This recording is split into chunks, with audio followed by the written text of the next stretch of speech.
Hello friends, আজ চলে এসেছি চানা পনিরের রেসিপি নিয়ে। এখানে আমি কাবলি ছোলাগুলোকে ভালো করে একটু সেদ্ধ করে নেব। তার জন্য প্রেসার কুকারে দিয়ে দিয়েছি, 1 চামচ নুন দিয়েছি, ছোলাগুলো দিয়ে দিয়েছি।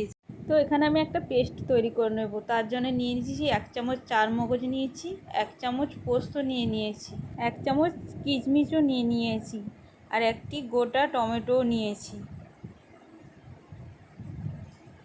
সামান্য কিছু আদা কুঁচোও নিয়েছি। নিয়ে আমি একটা পেস্ট তৈরি করে নেব। সামান্য জলও দিয়েছি, দিয়ে পেস্টটা তৈরি করে নেব।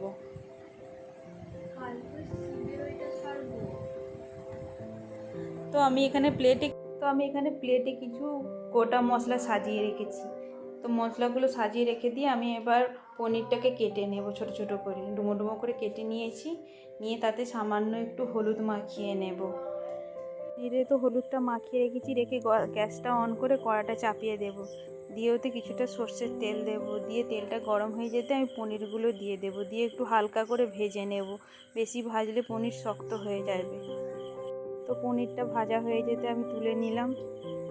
ওই তেলেতেই আমি যে গোটা মশলাগুলো সাজিয়ে রেখেছিলাম সেগুলো একে একে দিয়ে দেব। 2টি শুকনো লঙ্কা দিয়েছি, 2টি তেজপাতা দেব, একটু জিরে ফোড়ন দেবো, আর সামান্য একটু গোটা গরম মশলা দেব। দিয়ে ভালো করে আমি মশলাটা একটু ভেজে নেব।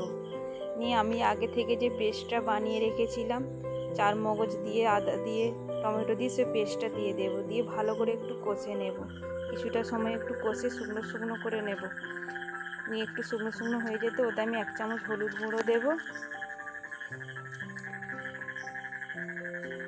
1 চামচ কাশ্মীরি মির্চা দেব, 1 চামচ চিনি দেব। যেহেতু চানা পনির একটু মিষ্টি মিষ্টি হয়, আমি 1 চামচ চিনি দেব। দিয়ে আরও একটু ভালো করে কষে নেব। কিছুটা সময় ধরে একটু কষে নেব।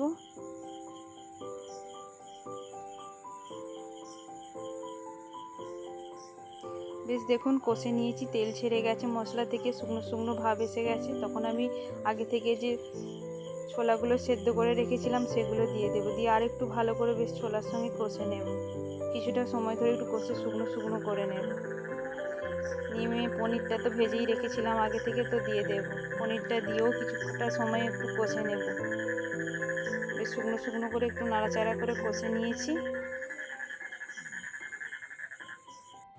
বেশ দেখুন শুকনো শুকনো হয়ে গেছে। এবার আমি একটু জল দিয়ে দেব। বেশি জল দেব না, সামান্য অল্প একটু জল দেব। দিয়ে কিছুটা সময় ফুটতে দেব। কিছুটা সময় পরে খুলে দেখলাম যে শুকনো শুকনো হয়ে গেছে। আগে তো আমি চিনি দিয়েছিলাম, একটু কম হয়েছিল বলে আমি আর একটু সামান্য চিনি দিয়ে দেব। দিয়ে 1 চামচ গরম মশলা দিয়ে দেব।